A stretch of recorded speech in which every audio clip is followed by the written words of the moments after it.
It is very easy to use our washing machine.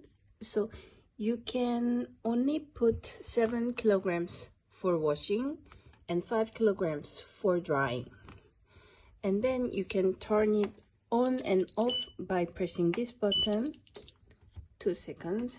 And then you can choose the courses by turning this round button. We recommend usually to use this 30 minutes course of 30 degrees and 30 minutes. So you can see these icons. This one is pre-wash, this one is wash, and this one is spining. If you'd like to add drying function, you can choose these two icons, 45 and 90, which has the sun marks.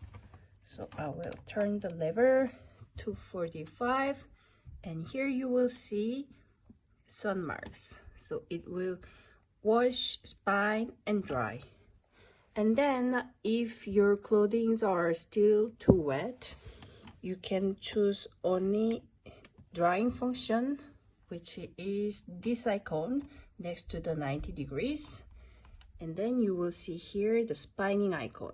So it's only the spining course, and then you can press this sun button so that you can add the drying function here, and it became 4 hours 25 minutes spining and drying. And then you can press this button to start working. That's it.